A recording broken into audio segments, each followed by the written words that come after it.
नमस्कार, आज है 23 मार्च, दिन गुरुवार। वक्त हो गया जी बिजनेस की बहुत ही खास पेशकश इंडिया 360 का। मैं हूं दीपक डोभाल। करेंगे दिन भर की तमाम अहम खबरों का 360 डिग्री एनालिसिस, लेकिन सबसे पहले हेडलाइंस।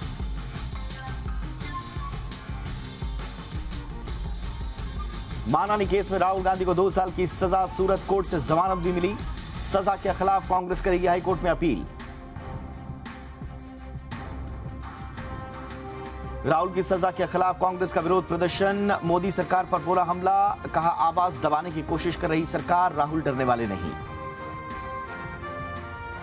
राहुल के बयान और अडानी मुद्दे पर आज भी दोनों सदनों में जबरदस्त हंगामा।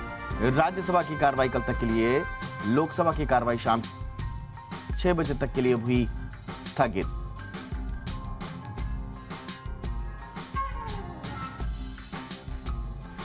पोस्टर पॉलिटिक्स पर केजरीवाल का हमला, पोस्टर लगाने वालों की गिरफ्तारियों को बताया गलत, कहा अंग्रेजों के समय में भी ऐसी कार्रवाई नहीं होती थी। देश में कोरोना ने फिर बढ़ाई टेंशन, बीते 24 घंटे में 1300 नए केस सामने, एक्टिव केसों की संख्या 7600। देश की सभी ऑटो कंपनियों ने कार की कीमतें बढ़ाने का किया ऐलान। कंपनियों का तर्क, BS6 फेज 2 के लागू होने से बढ़ेगी लागत, गाड़ियों में नए उपकरण सॉफ्टवेयर जोड़ने से बढ़ेगा खर्च। वीकली एक्सपायरी के दिन बाजार गिरावट के साथ हुए बंद। निफ्टी 75 अंक फिसलकर 17,100 के नीचे बंद। सेंसेक्स करीब 290 अंक लुढ़का।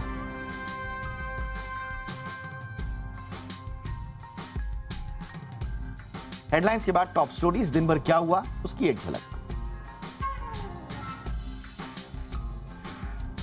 तो पूरे दिन संसद से जुड़ी खबरें छाई रही। संसद के बजट सत्र का दूसरा भाग हंगामे की भेंट चढ़ता दिख रहा है।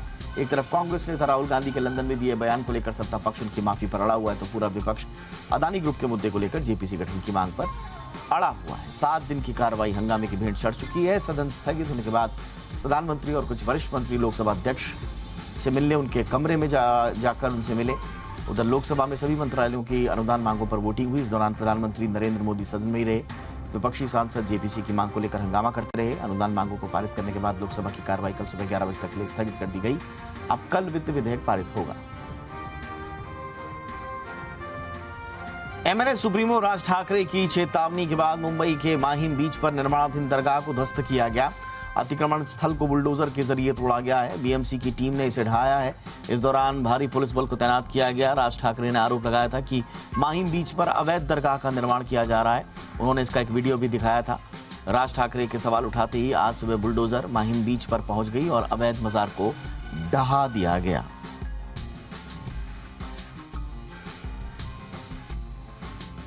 भगोड़े खालिस्तानी अमृतपाल सिंह को लेकर बड़ा अपडेट आया है। हरियाणा के कुरुक्षेत्र के घर के सामने का सीसीटीवी फुटेज सामने आया है।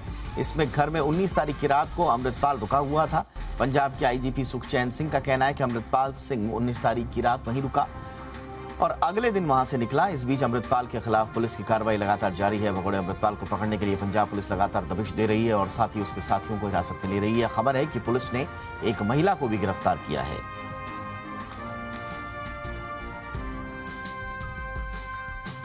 इस बीच अमृतपाल के गिरफ्तार गनमैन गोरखा बाबा के फोन की जांच से नया खुलासा हुआ है। पंजाब पुलिस को फोन से इस बात के सबूत मिले हैं कि ये लोग जल्लूपुर खेड़ा के पास फायरिंग रेंज बनाकर हथियार चलाने की प्रैक्टिस कर रहे थे। वहां हथियारों को खोलने जोड़ने की ट्रेनिंग दी जा रही थी।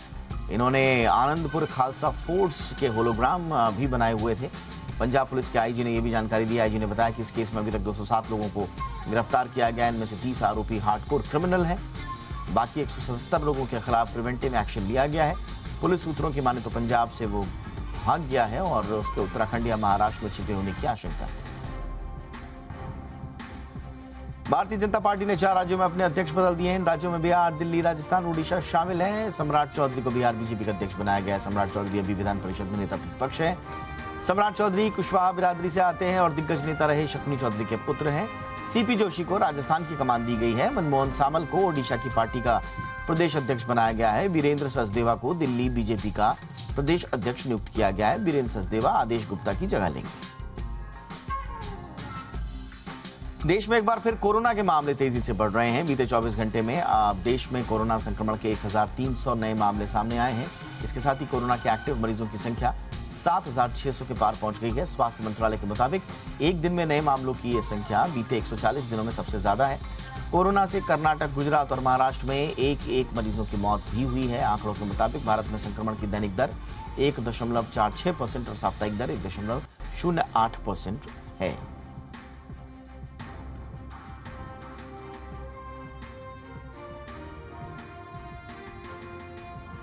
और आइए शुरू करते हैं आज की हमारी कवर स्टोरी।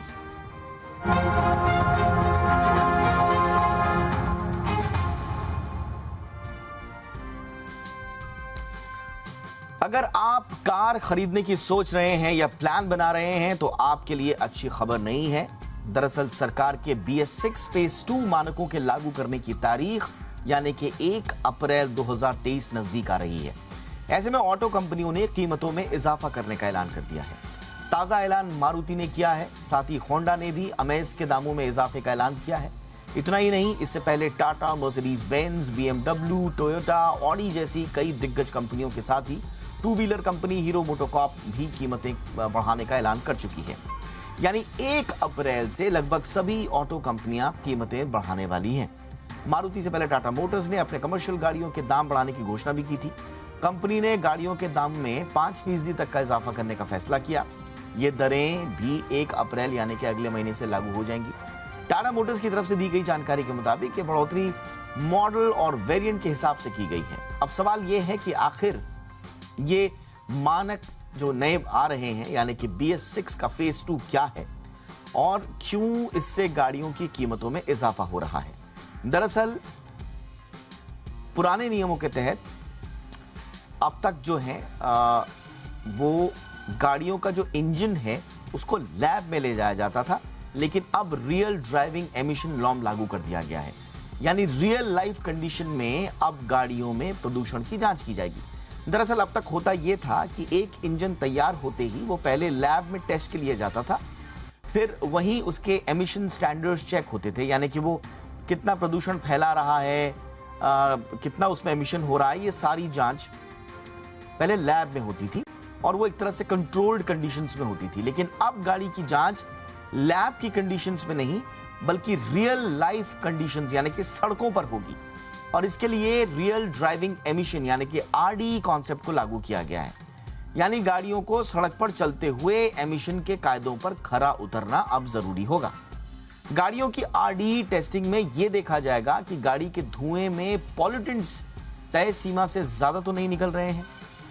यह मुमकिन होगा गाड़ियों में पोर्टेबल एमिशन मेजरमेंट सिस्टम से, जो गाड़ियों से निकलने वाले धुएं की जांच रियल टाइम में करता रहेगा। यही सिस्टम वाहन निर्माता कंपनियों को महंगा पड़ रहा है और वो इसका बोझ कार खरीदार पर डालना चाहते हैं। पहले भी जब BS4 से BS6 में शिफ्ट होने की बारी आई थी, तब भी कार निर्माता कंपनियों को अपने इंजन में, गाड़ियों में, बेसिक फीचर्स में कुछ जरूरी बदलाव करने पड़े थे। गाड़ियों में एडवांस्ड इंजन टेक्नोलॉजी का इस्तेमाल किया गया था। गाड़ियों के एग्जॉस्ट सिस्टम में ऐसे फीचर्स डाले गए थे जिसमें एग्जॉस्ट पाइप से निकलने वाले से पहले ही धुआं फिल्टरिंग के साथ ही कंपनियों को एक तरह से फ्यूल एफिशिएंट इंजन बनाने के लिए भी एक्स्ट्रा मेहनत करनी पड़ी थी और इसके लिए एक्स्ट्रा पैसा खर्च हुआ था। इससे तेल कम जले और कम पॉल्यूटेंट्स बाहर निकले, इसका यही एक मकसद था। अब फेज 2 में RDE टेस्टिंग के पास होने के लिए गाड़ी निर्माताओं के लिए यह जरूरी है कि गाड़ियों के इंजन ज्यादा एडवांस्ड बने। RDE टेस्टिंग लैब टेस्टिंग की तुलना में ज्यादा पेचीदा और महंगा प्रोसेस है, क्योंकि रियल टाइम में जो पूरा का पूरा जो मैकेनिज्म और जो सिस्टम इसमें काम करेगा वो थोड़ा पेचीदा है, थोड़ा महंगा है और इसके लिए निर्माताओं को महंगी तकनीक का इस्तेमाल करना पड़ रहा है। अपने इंजनों को रीडिजाइन भी करना पड़ रहा है और इसीलिए गाड़ी महंगी हो रही है। मोटा मोटा अनुमान अगर आपको बताएं कि कितनी कीमतें बढ़ रही हैं तो मोटा मोटा अनुमान यह है कि 10,000 से 50,000 तक गाड़ियां मोटा मोटा महंगी हो जाएंगी। और जैसे जैसे ऐलान हो रहे हैं ये अनुमान सही साबित होता हुआ नजर आ रहा है। लेकिन एक आम आदमी के लिए इसमें क्या है? क्या वाकई ये सही वक्त है गाड़ी खरीदने का? क्या वाकई में एक्सपेक्टेशन से ज्यादा चार्जेस ले रहे हैं? क्या पॉल्यूशन जो है अब वो वाया अलग अलग रूट्स एक आम आदमी की जेब पर ही बोझ डाल रहा है?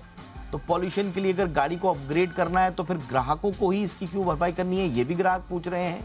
क्या कंपनियों की कोई जिम्मेदारी इसमें नहीं बनती? तो इस तरह के कई सवाल हैं जो एक आम आदमी के मन में होंगे।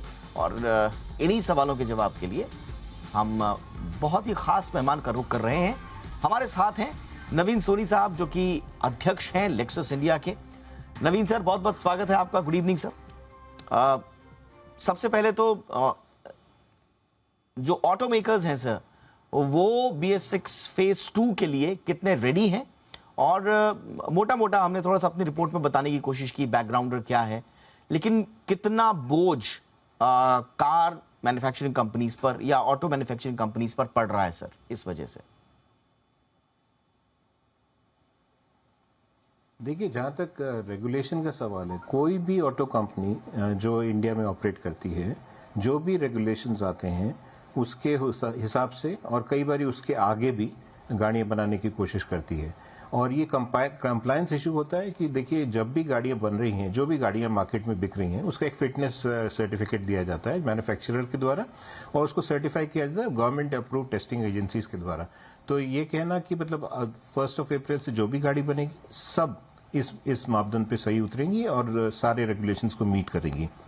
सो ये तो आपका सवाल रहा। जहाँ तक आप गाड़ियों की फिटनेस के बारे में बात कर रहे हैं, ये सारे रेगुलेशंस जो हैं कंट्री में एक वेल डिफाइंड रोड मैप के हिसाब से आ रहे हैं, और जो कि गवर्नमेंट ने डिफाइन किया था, और उसके हिसाब से मैन्युफैक्चरर्स अपनी प्लानिंग करके चल चुके हैं। जैसा मैंने कहा, कुछ मैन्युफैक्चरर्स कंप्लायंस के हिसाब से, डेट के हिसाब से चलते हैं, कुछ मैन्युफैक्चरर्स कस्टमर की कन्वीनियंस के हिसाब से उस रेगुलेशन से भी आगे जाते हैं। तो वो ये manufacturer by manufacturer situation different होती है। बट 1 अप्रैल से जो भी गाड़ियां यहाँ बिकेंगी वो रेगुलेशन को मीट करके बिकेंगी। Absolutely sir. और जो दलील दी जा रही है सर, तो क्योंकि कुछ गाड़ियों को हमने देखा कि मारुति ने, फिर होंडा ने, हीरो मोटो, इन सब ने अपनी अपनी गाड़ियों को महंगा होने का ऐलान भी किया है, और उसके पीछे की दलील यही दी है। तो क्या इसके पीछे यही वजह है सर कि जो BS6 का फेज 2 की जो टेक्नोलॉजी है, उसका खर्च जो है वो कंपनियों पर आ रहा है? देखिए, कॉस्ट का जहाँ तक सवाल है, कॉस्ट के अंदर कई तरह के मापदंड होते हैं। कॉस्ट के अंदर आप जो कंपोनेंट्स लगाते हैं उसके ऊपर भी इन्फ्लेशन भी होता है, तो सेम कंपोनेंट पे भी कीमत बढ़ती है। और जहाँ आप डिज़ाइन की बात करें, डिज़ाइन चेंजेस की बात करें, डिज़ाइन रेगुलेशन को मीट करने की बात करें, तब आपको और उसको अपग्रेड करना पड़ता है। तो वो भी एक तरीके का एक प्रेशर आता है मैन्युफैक्चरर्स पे। फ्रेट का भी प्रेशर आता है। जैसे आप कहें कि जैसे गाड़ियां अगर पार्ट्स या कंपोनेंट जब बाहर से इंडिया में आ रहे हैं, तो वो भी शिप में से आते हैं, तो उसमें भी जो फ्रेट का जो रेट है वो भी इसमें इंक्लूडेड होता है। तो ये सब जोड़ के गाड़ी की कीमत तय की जाती है। लेकिन जहां तक मेरा सवाल है कि जो हम सोचते हैं, जो मैन्युफैक्चरर्स पॉइंट ऑफ व्यू से अगर देखा जाए, तो देखिए, मैन्युफैक्चरर्स आपस में compete करते हैं कस्टमर की तरफ से बेस्ट ऑफर देने के लिए, उनको बेस्ट से बेस्ट कस्टमर डील देने के लिए। तो उसके पॉइंट ऑफ व्यू से देखेंगे तो आप हमेशा मार्केट बेस्ड प्राइसिंग होती है।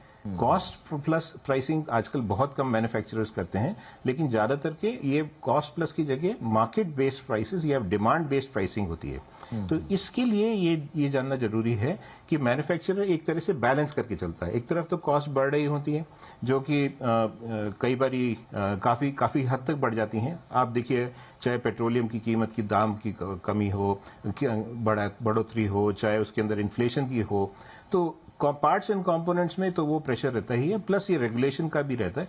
बट हम ये हमेशा चाहते हैं कि मिनिमम से मिनिमम कस्टमर को इनकन्वीनियंस हो। उसकी वजह से कई बारी हम रेगुलेशन से भी आगे जाके, क्योंकि कंप्लायंस के से भी आगे, मैंने आपको बताया जैसे कि कुछ मैन्युफैक्चरर जाते हैं, तो हमने जो 1 अप्रैल से जो है ये जो गाड़ियां हम बनाएंगे, उसमें हमारी तरफ से कोई बेसिकली इसलिए चेंज नहीं होगा क्योंकि वो ऑलरेडी वो कंप्लायंस मीट करती हैं। आप लोगों की तो ऑलरेडी कंप्लायंस पूरी करती है, उसको मीट करती है। जी। तो आप लोगों की मैं थोड़ा सा, एक तो आप लोगों की क्या तैयारी है? जैसा आप बता रहे हैं कि बहुत ज्यादा परिवर्तन तो नहीं है, लेकिन उसके बावजूद क्या आप लोग कुछ नया प्लान कर रहे हैं? पहला ये, और दूसरा फिर मैं आपसे सेकंड राउंड में पूछूंगा इस वक्त ओवरऑल जो मार्केट सेंटिमेंट है ऑटो बाजार का, वो कैसा है?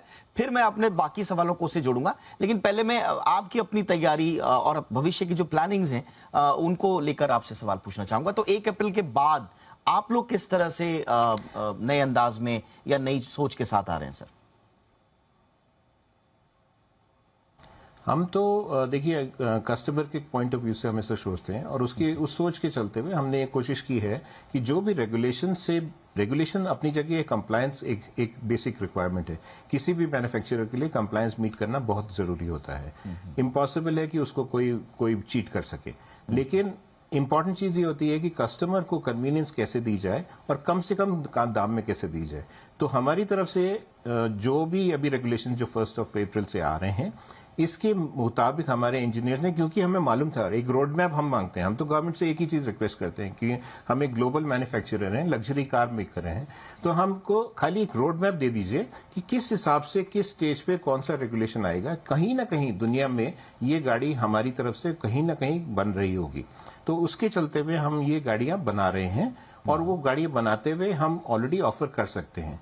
तो इसलिए हम गाड़ी को ऑफर कर रहे हैं। यहाँ पे भी जो हम ऑफर कर रहे हैं वो दुनिया में कहीं ना कहीं ये रेगुलेशन पहले आ चुका है। इंडिया में बहुत तेजी से रेगुलेशन का विस्तार हो रहा है और उसकी वजह से नए रेगुलेशन आते जा रहे हैं, बट ग्लोबल मैन्युफैक्चर होने की वजह से हम इस चीज को मीट कर सकते हैं और हमने इसकी पूरी तैयारी की है। तो इसलिए 1 अप्रैल से लेक्सस गाड़ियों में खाली इस वजह से कोई कीमत में बदलाव आए, वो हमारी कोशिश कम से कम रहेगी।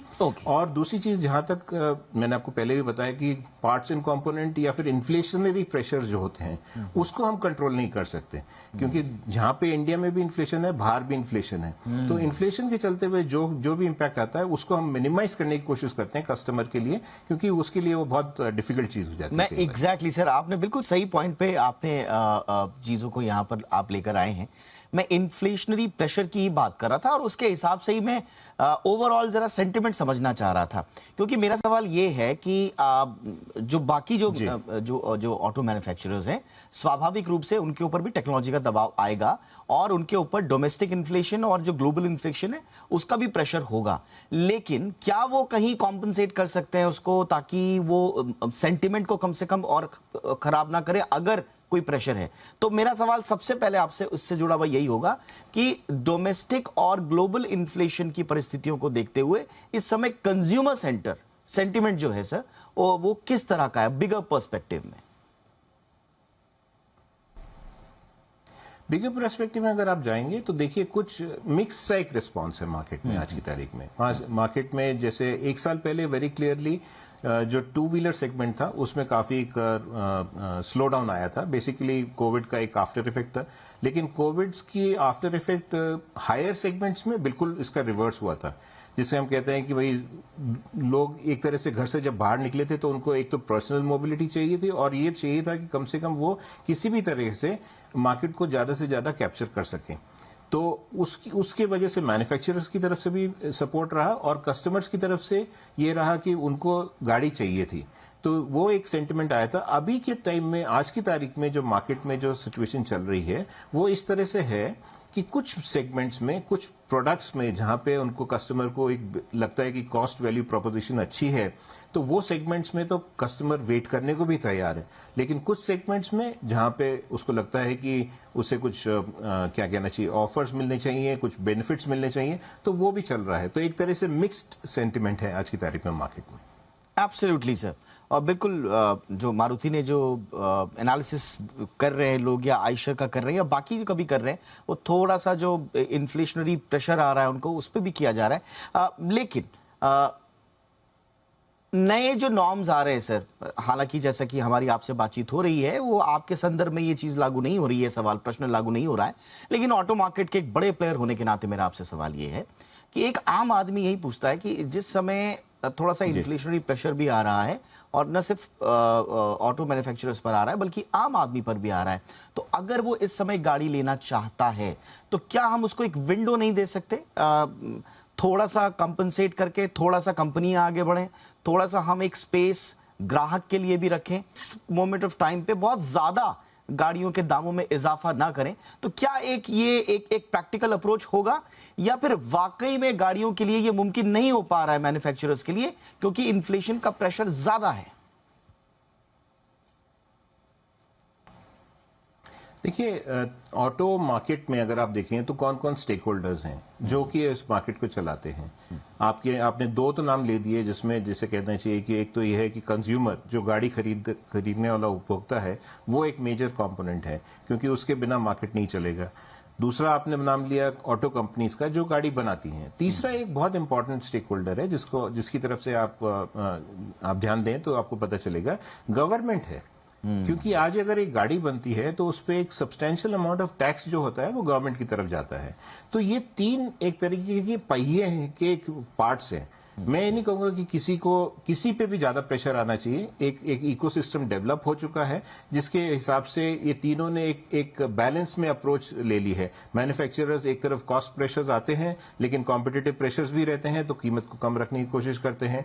जहां तक गवर्नमेंट का सवाल है, उनकी रेवेन्यू स्ट्रीम्स बन चुकी हैं इस इंडस्ट्री से, लेकिन उनके ऊपर ये प्रेशर आता है कि एनवायरनमेंट का जो प्रेशर है कि इंडिया के अंदर जो एनवायरमेंटली ये सब क्यों हो रहा है, अगर आप देखें तो इसलिए हो रहा है क्योंकि एनवायरनमेंट के हिसाब से गवर्नमेंट बेस्ट से बेस्ट टेक्नोलॉजी लाना चाहती है। और जहां तक फ्यूल इंपोर्ट का सवाल है, वो इंप्रूव करना चाहती है ताकि कम से कम फ्यूल इंपोर्ट किया जाए।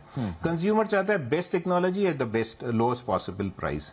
सो ये तीनों जो डायमेंशंस हैं, हर एक के ऊपर प्लस माइनस टाइप का एक प्रेशर रहता है, और वो चाहते हैं कि वो बेस्ट से बेस्ट चीजें कम से कम दाम में दी जाएं। और हमारी तरफ से as manufacturers also we are always committed कि जो भी हमारे कंज्यूमर्स को चाहिए, कॉम्पिटिटिव प्रेशर के रहते हुए सबसे बड़ा चेक एंड बैलेंस मार्केट में जो रहता है वो यही रहता है कि आप अकेले मार्केट में नहीं है, आपके साथ में दूसरे मैन्युफैक्चरर्स भी हैं।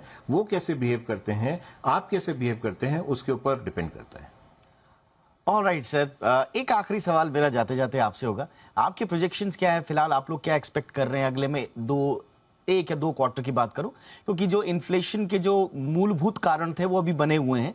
ग्लोबल अनसर्टेनिटी बनी हुई है, जो जियोपॉलिटिकल सिचुएशन है उसमें कोई अमूलचूल परिवर्तन दिख नहीं रहा है। हाँ, सिर्फ एक चीज जो ठीक ठाक हुई है वो है क्रूड प्राइसेस में थोड़ा सा कमी आई है, तो वो वरदान भी एक तरह से कहा जाता है भारत के लिए। तो आप आने वाले 2 क्वार्टर्स के लिए आप लोगों का असेसमेंट क्या है ओवरऑल ऑटो मार्केट और कंज्यूमर सेंटिमेंट को लेकर? जी बिल्कुल, आपने सारे फैक्टर्स अच्छे से गिनाए। एक और फैक्टर है सेमीकंडक्टर्स का, जो कि बहुत कॉमनली सुनने में आता था। आज की तारीख में ये इंप्रूव हो रही है सिचुएशन, और ये फैक्टर भी धीरे धीरे कम होता जा रहा है। लेकिन जहां तक सवाल है फ्यूचर का, अगले 2-3 क्वार्टर्स का, जैसे अगर आप बात करें तो बेसिकली ये लगता है कि देखिए, कस्टमर की वेटिंग पीरियड की जो क्षमता है वो प्रोडक्ट के ऊपर है। अगर प्रोडक्ट अच्छा है तो कस्टमर वेट करने को तैयार है। आज की तारीख में, जैसा मैंने आपको पहले बताया, कहा जाता है कि अगर ऑटोमोटिव मार्केट की सारी कंपनीज का अगर ऑर्डर बैंक को काउंट किया जाए तो 8 लाख के करीब ऑर्डर्स आ चुके हैं इंडस्ट्री के अंदर।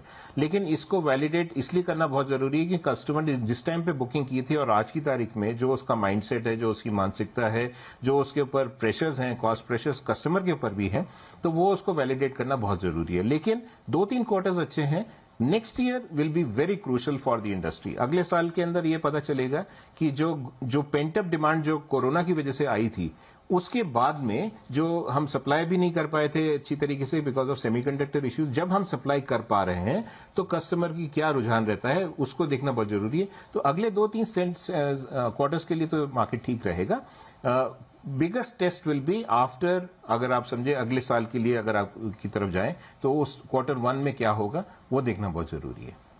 Thank you so much Naveen Soni sir, बहुत ही सरलता से और बड़ी स्पष्टता से आपने इस मुद्दे पर अपना विश्लेषण दिया। थैंक यू सर, वक्त निकालने के लिए हमारे लिए बहुत बहुत शुक्रिया। क्या भारत में कैंसर विकराल रूप लेता जा रहा है? हम ये सवाल इसलिए कह रहे हैं क्योंकि ICMR ने कैंसर के बढ़ते खतरे को लेकर चिंता जाहिर की है और कहा है कि 2025 तक भारत में कैंसर से जो मामले हैं उसमें 12.5% की बढ़ोतरी हो सकती है।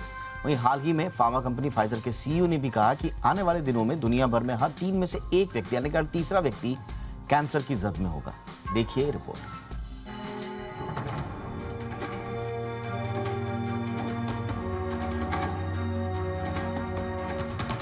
भारत में कैंसर के मामले लगातार बढ़ रहे हैं।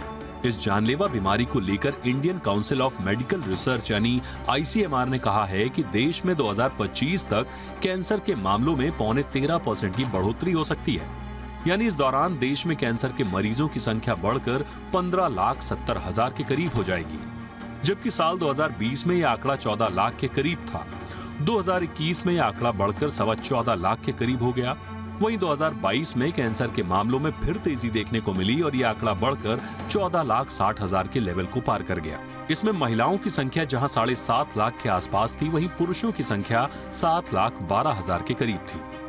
यानी महिलाओं में कैंसर का खतरा ज्यादा पाया गया।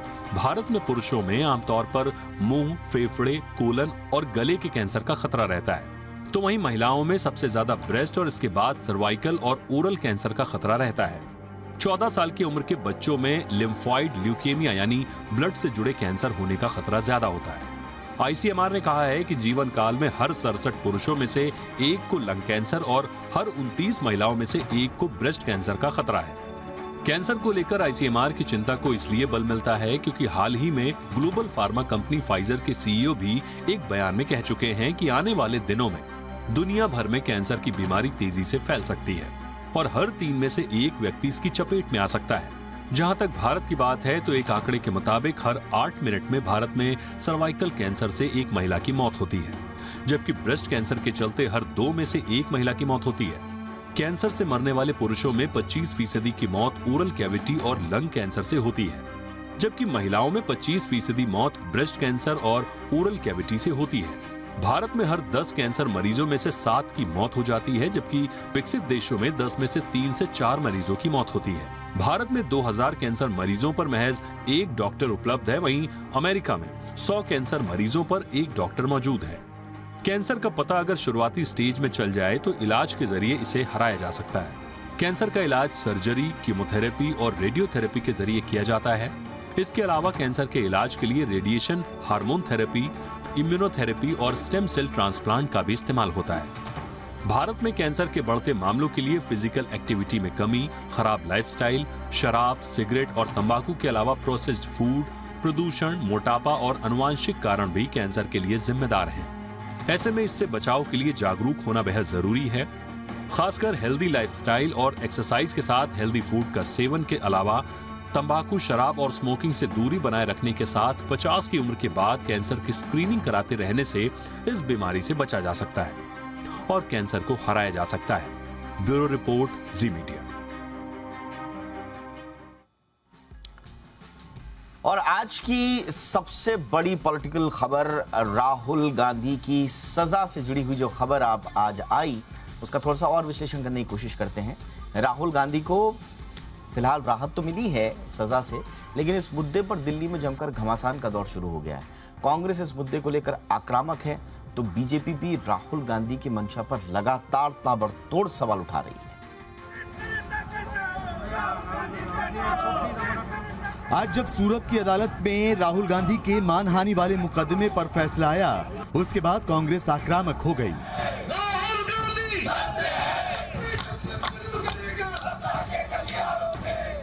कानून में विश्वास रखने वाले हैं, जुडिशरी में विश्वास रखने वाले हैं और कानून के तहत ही हम लड़ेंगे। सबसे पहले आपको बताते हैं कि आज सूरत की अदालत ने क्या फैसला सुनाया जिस पर कांग्रेस हमलावर हो गई। राहुल गांधी ने कर्नाटक के कोलार में 13 अप्रैल 2019 को चुनावी रैली में कहा था कि नीरव मोदी, ललित मोदी, नरेंद्र मोदी का सरनेम कॉमन क्यों है, सभी चोरों का सरनेम मोदी क्यों होता है। राहुल के इस बयान को लेकर बीजेपी विधायक और पूर्व मंत्री पूर्णेश मोदी ने उनके खिलाफ आपराधिक मानहानि का केस दर्ज कराया था। कांग्रेस नेता राहुल गांधी के इस बयान को लेकर दर्ज मानहानि के मामले में उन्हें दोषी करार दिया गया है। गुजरात की सूरत सेशन कोर्ट ने 2 साल की सजा सुनाई है। कोर्ट से तुरंत 30 दिन की जमानत भी मिल गई। कोर्ट ने राहुल को इसी समय में ऊपरी अदालत में अर्जी दाखिल करने का वक्त दिया है। राहुल गांधी को दोषी करार दिए जाने पर केंद्रीय कानून मंत्री किरेन रिजिजू ने कहा कि राहुल गांधी जो बोलते हैं उससे सिर्फ नुकसान ही होता है। राहुल गांधी जो भी बोलते हैं वो आजकल ऐसा हो गया कि उससे सिर्फ नुकसान ही होता है। उनका पार्टी के लिए नुकसान होता ही होता है, लेकिन सबके लिए, देश के लिए भी अच्छा नहीं है। कांग्रेस अध्यक्ष मल्लिकार्जुन खड़गे ने कहा, हमें सब पहले से पता था, बार बार जज बदले जा रहे थे, कानून के तहत हम आगे की कार्रवाई करेंगे।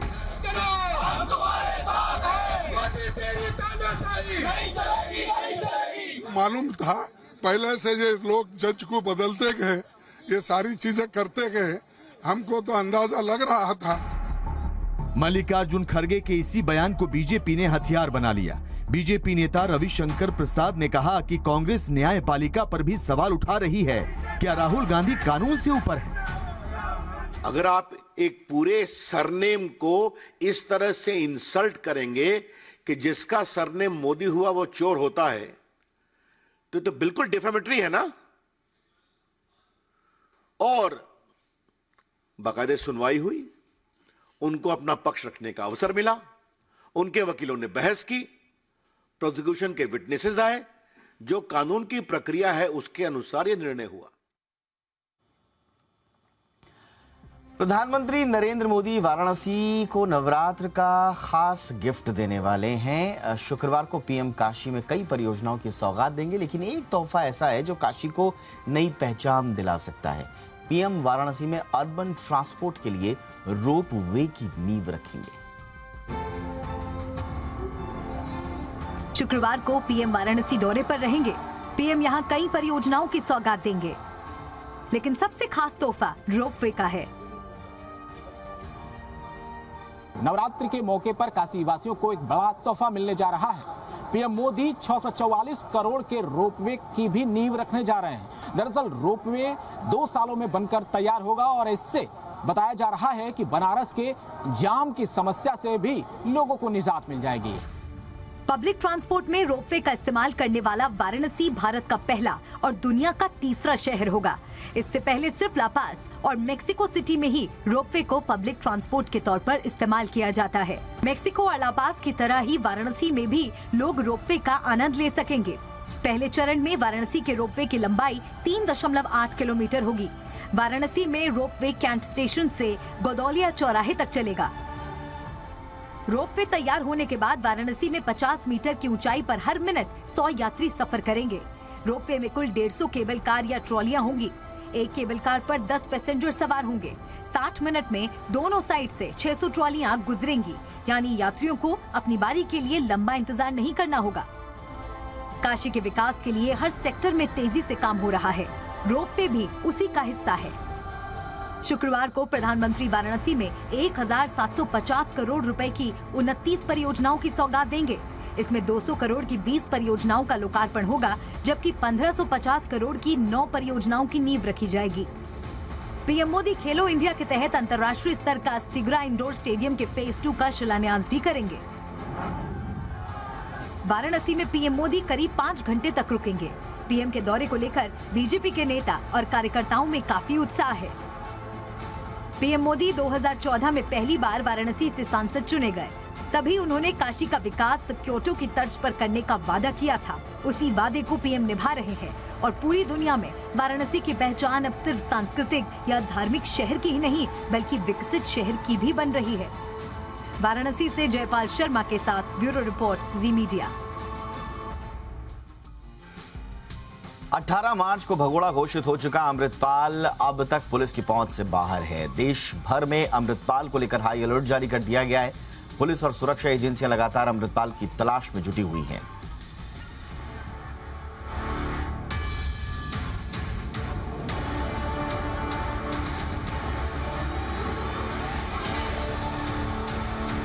चंद रोज पहले तक जो दुश्मन अमृतपाल खालिस्तानियों का पोस्टर बॉय था, अब वही अमृतपाल बहरूपिया बन गया है।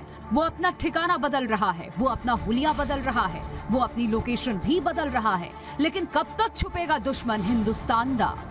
भगोड़ा, बहरूपिया और मोस्ट वांटेड अमृतपाल की एक एक लोकेशन पुलिस तक पहुंच रही है। लेकिन जब तक पुलिस उसके ठिकाने तक पहुंचती है, तब तक वो दूसरी लोकेशन की तरफ मूव कर जाता है। अमृतपाल की कारगुजारियां, अमृतपाल की करतूत और अमृतपाल का प्लान सब कुछ डिकोड हो चुका है। उसके हिंदुस्तान से लेकर दुनिया के तमाम खालिस्तानी संगठनों का लेखा जोखा भी जांच एजेंसियों के हाथ लग चुका है। अब बस इंतजार है अमृतपाल की गिरफ्तारी का। अमृतपाल की गिरफ्तारी के लिए देश के 8 राज्यों में पुलिस एक्शन में है। पंजाब, हिमाचल प्रदेश, उत्तराखंड, दिल्ली, महाराष्ट्र, हरियाणा और उत्तर प्रदेश में अमृतपाल को लेकर हाई अलर्ट जारी किया गया है। इधर खुफिया एजेंसियों को जांच के दौरान पता चलता है कि अमृतपाल को 158 विदेशी खातों से फंडिंग की जा रही थी, जिसमें से 28 खातों से 5 करोड़ से ज्यादा की रकम भी भेजी गई थी। इन अकाउंट्स का संबंध पंजाब के माझा और मालवा से है। अमृतसर, तरन तारण, बटाला, गुरदासपुर, जालंधर, नवा शहर, कपूरथला और फगवाड़ा के खातों का संबंध अमृतपाल से मिला है। विदेशी फंडिंग में एजेंसियों का फोकस, देश में खोले गए खातों के दस्तावेज की जांच, खाता कब खोला गया, पहला ट्रांजैक्शन कब हुआ, विदेशों से रकम कब आई, किन किन देशों से पैसे आए, जब रकम आई तो आगे कहां ट्रांजैक्शन हुआ, खाते किसके नाम पर खोले गए, क्या अमृतपाल ही खाता ऑपरेट करता है, अमृतपाल की संस्था का कोई सदस्य देख रहा था अकाउंट, वारिस पंजाब दे और AKF के मेंबर्स की संपत्तियों की भी जांच होगी। इधर अमृतपाल की पत्नी किरणदीप पर भी कई अहम खुलासे हुए हैं। पुलिस ने किरणदीप से पूछताछ भी की है, जिसके बाद लंदन से लेकर पंजाब तक कई हैरान करने वाले खुलासे हुए हैं। NRI है अमृतपाल सिंह की पत्नी किरणदीप कौर, बब्बर खालसा की एक्टिव मेंबर। किरणदीप पर बब्बर खालसा के लिए फंड जुटाने का आरोप। 2020 में 5 लोगों के साथ हुई थी गिरफ्तारी। ब्रिटेन से खालिस्तान मूवमेंट के लिए फंड कर रही थी किरणदीप। और अब बात बाजार की। वीकली एक्सपायरी के दिन बाजार में उतार चढ़ाव देखने को मिला। कारोबार के अंत में सेंसेक्स, निफ्टी और बैंक निफ्टी गिरावट के साथ बंद हुए। सेंसेक्स 289 अंक टूटकर 58,000 के नीचे बंद हुआ। निफ्टी में 75 अंकों की गिरावट रही और बैंक निफ्टी में 382 अंक फिसलकर 39,617 के स्तर पर बंद हुआ। आज के कारोबार में बैंकिंग, रियल्टी और IT शेयरों में बिकवाली रही, जबकि FMCG, फार्मा, मेटल इंडेक्स हल्की बढ़त लेकर बंद हुए। अरमान बता रहे हैं पूरे दिन का एक्शन। देखिए, मार्केट में अगर आप देखें तो लगातार 2 दिन की जो आपको तेजी दिखी थी, उसके बाद आज आपको गिरावट आती हुई दिखी। ओवरऑल सेंटिमेंट्स के हिसाब से आज थोड़ा देखेंगे तो आपको गिरावट आती हुई दिखी। अगर टॉप निफ्टी गेनर्स की सूची देखी जाए तो उसमें आपको नाम दिखेंगे हिंडाल्को, मारुति सुजुकी, जहां पर यह भी खबर आती हुई दिखी कि 1 अप्रैल से जो है वो भाव बढ़ाएंगे। नेस्ले और ITC जैसी कंपनियां दिखी जहां पर आपको जो है बढ़त आती हुई दिखी। वहीं निफ्टी गेनर्स के अलावा अगर लूजर्स की सूची देखें तो उसमें आपको नाम दिखेंगे Asian Paints, Bajaj Auto, SCL tech और इन्फोसिस जैसे स्टॉक दिखेंगे, जहां पे आपको है गिरावट जो है निफ्टी लूजर्स में आपको इनका नाम आता हुआ दिखेगा। अब कौन से स्टॉक्स रहे फोकस में? GR infra. अगर आप इंफ्रा स्पेस की बात करेंगे, ओवरऑल वहां पर लगातार ऑर्डर विन्स आते रहते हैं, तो GR इंफ्रा के लिए भी आज भी कई सारे जो है आपको अपडेट यहां पर ऑर्डर के लिए आता हुआ दिखा, तो GR इंफ्रा पे फोकस रखें। HG इंफ्रा, NCC, यहां पर भी आपको दिखेगी, आपको बढ़त आती हुई दिखी, क्योंकि लगातार जो ऑर्डर विन की खबरें हैं उसका फायदा होता हुआ दिख रहा है। निफ्टी के अलावा अगर टॉप गेनर्स की सूची देखें तो उसमें आपको नाम दिखेंगे स्पार्क, एजेस लॉजिस्टिक, एपेल, अपोलो, त्रिवेणी टर्बाइन और एंजल वन जैसे स्टॉक दिखेंगे, जहां पर आपको जो है बढ़त आती हुई दिखी। वहीं अगर निफ्टी लूजर्स के अलावा दूसरे लूजर्स की सूची देखें तो उसमें आपको नाम दिखेंगे Vedanta, HAL, Indo counter, Jubilant pharma जैसे स्टॉक दिखेंगे, जहां पर आपको ओवरऑल गिरावट आती हुई दिखी। ओवरऑल कुछ अगर समरी के हिसाब से अगर आप देखें तो 2 दिन जो आपको तेजी दिख रही थी, उसके हिसाब से आज जो है विराम रखता हुआ दिखा। और फटाफट से अमेरिकी बाजारों का हाल भी देख लेते हैं। एक नजर अमेरिकी बाजारों के हाल पर तो देखिए, शानदार हरियाली छाई हुई है। जबरदस्त बढ़त के साथ अमेरिकी बाजार काम करते हुए नजर आ रहे हैं। 1.25% से ज्यादा की तेजी के साथ 439 अंकों की तेजी के साथ 32,475 पर डाउ जोन्स कारोबार करता हुआ नजर आ रहा है। और जबरदस्त तेजी दिख रही है नैस्डैक में 266 अंकों की तेजी के साथ 11,937 के स्तर पर कारोबार करता हुआ नजर आ रहा है। और S&P को भी देखिए आप, शानदार तेजी के साथ 4,003 के स्तर पर कारोबार करता हुआ नजर आ रहा है। तो अमेरिकी इंडाइसेस में शानदार हरियाली।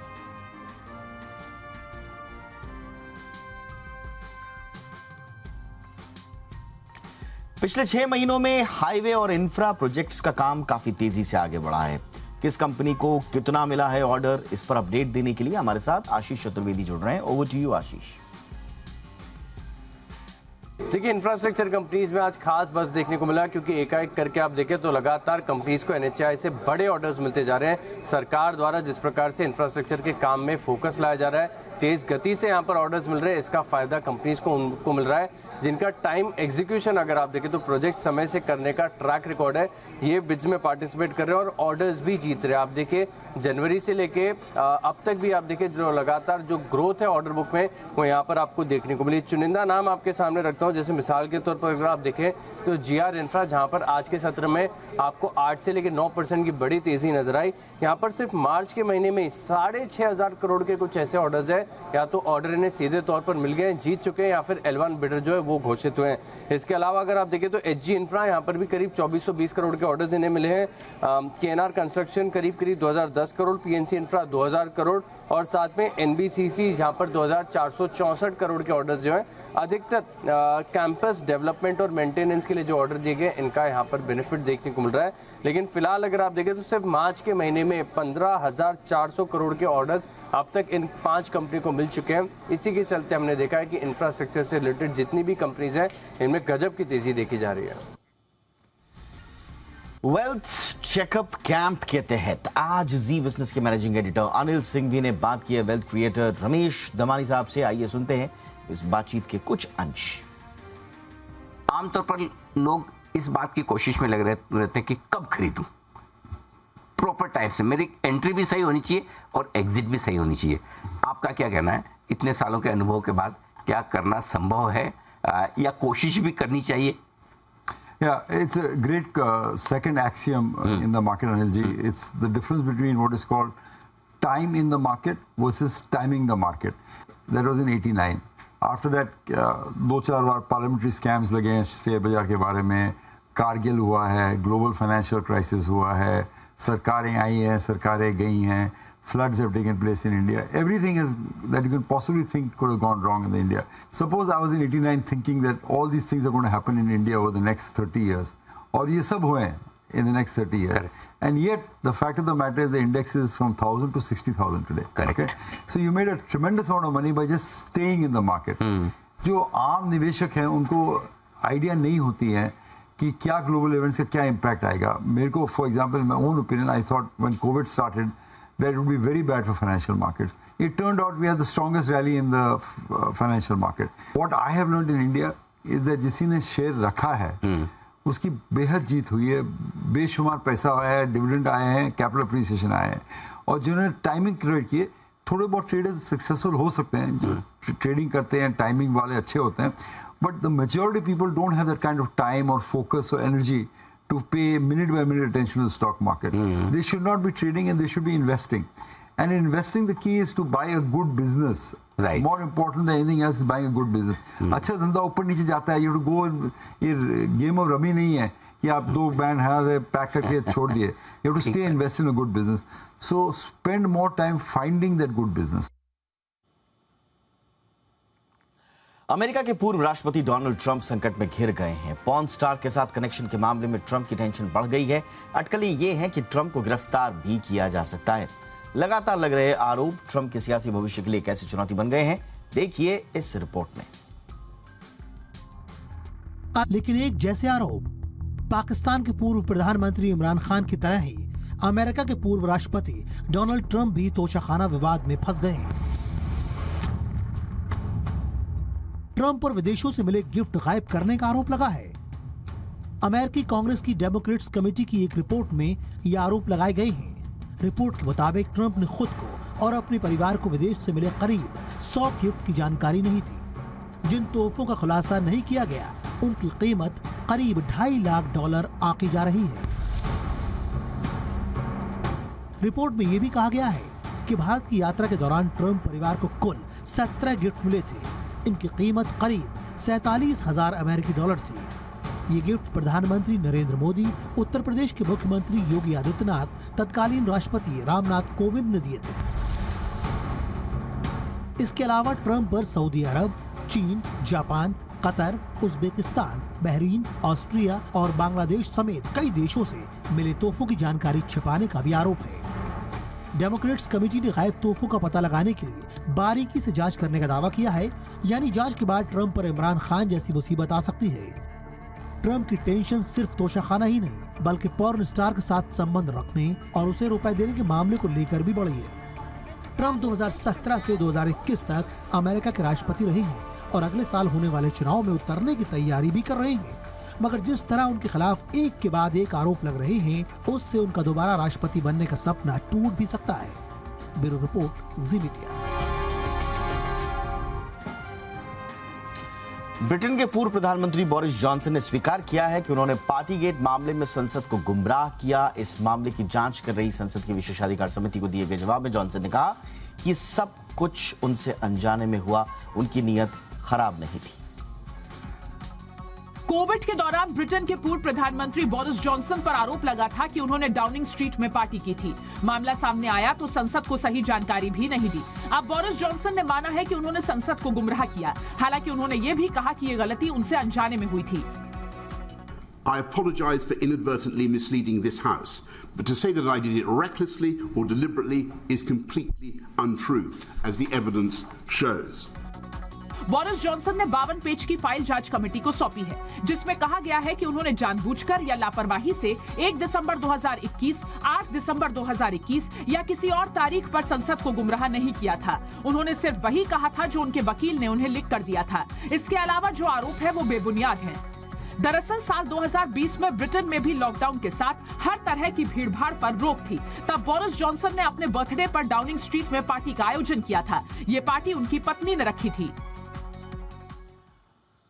भारत चीन सीमा विवाद पर चीन का बड़ा बयान सामने आया है। चीनी दूतावास की प्रभारी राजदूत मा जिया ने कहा है कि भारत चीन सीमा विवाद बहुत जटिल है, लेकिन दोनों देशों में से कोई भी टकराव नहीं चाहता।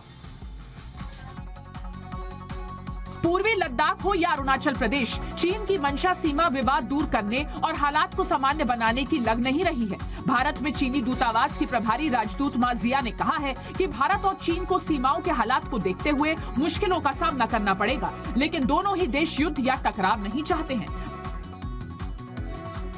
प्रभारी राजदूत मा जिया के मुताबिक भारत और चीन की सीमा पर मौजूदा हालात स्थिर हैं। स्थापित माध्यमों के जरिए दोनों देशों में संवाद कायम रखना जरूरी है। दोनों देशों के बीच कुछ कठिनाई है, लेकिन हमें उनका सामना करना होगा। दोनों देशों में से कोई भी युद्ध नहीं चाहता है, न ही हम में से कोई सीमा पर टकराव चाहता है। सीमा के मुद्दों का सालों पुराना इतिहास है, इसलिए किसी समझौते पर पहुंचना आसान नहीं है। हम बातचीत हमेशा जारी रखते हैं। मेरे विचार से दोनों पक्षों की नीयत संबंधों को सुधारने की है।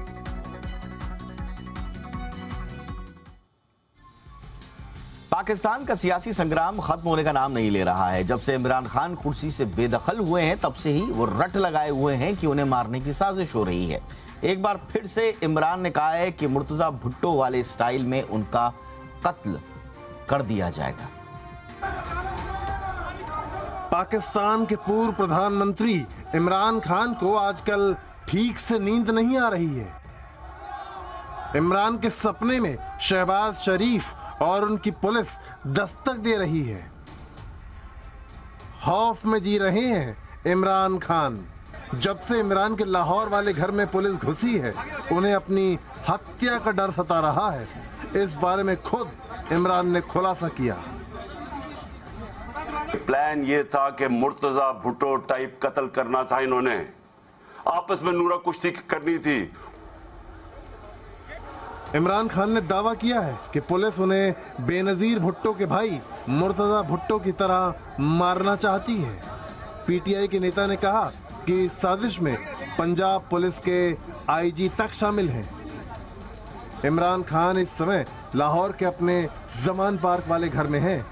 बड़ी संख्या में उनके समर्थक अभी भी जमान पार्क में डेरा डाले हुए हैं। इमरान के निर्देश पर इन समर्थकों के लिए खाने पीने का इंतजाम किया गया है। रमजान का महीना शुरू होने वाला है। ऐसे में दूसरे शहरों से आए पीटीआई कार्यकर्ताओं के लिए इफ्तार का इंतजाम किया गया है। यानी इमरान भी चाहते हैं कि पीटीआई समर्थक उनके घर के सामने डटे रहें, ताकि शक्ति प्रदर्शन के साथ साथ उनकी जान भी बची रहे। शायद इन्हीं समर्थकों का बल है कि इमरान खुलेआम शहबाज सरकार को ललकार रहे हैं। इस बीच एक अदालत ने प्रतिबंधित फंडिंग मामले में पाकिस्तान तहरीक इंसाफ के प्रमुख की जमानत रद्द करने की याचिका खारिज कर दी है। ये याचिका पाकिस्तान की शीर्ष जांच एजेंसी FIA ने दायर की थी। एक तरफ इमरान के लिए राहत की खबर आई, तो दूसरी तरफ देश के चुनाव आयोग ने इमरान खान को झटका दे दिया। पंजाब प्रांत के चुनाव को स्थगित कर दिया है। इसके पीछे आयोग ने कानून व्यवस्था की खराब स्थिति का हवाला दिया है। अब 8 अक्टूबर को मतदान की नई तारीख का ऐलान किया जाएगा। पाकिस्तान तहरीक इंसाफ ने चुनाव आयोग के फैसले का विरोध किया है। शहबाज सरकार जितना इमरान पर शिकंजा कसना चाह रही है, उतना ही वो सरकार के खिलाफ मुखर हो रहे हैं। ऐसा लग रहा है कि शरीफ परिवार के लिए आने वाले दिनों में इमरान खान बहुत बड़ी चुनौती खड़ी कर देंगे, जिससे निपटना आसान नहीं होगा। ब्यूरो रिपोर्ट, जी मीडिया।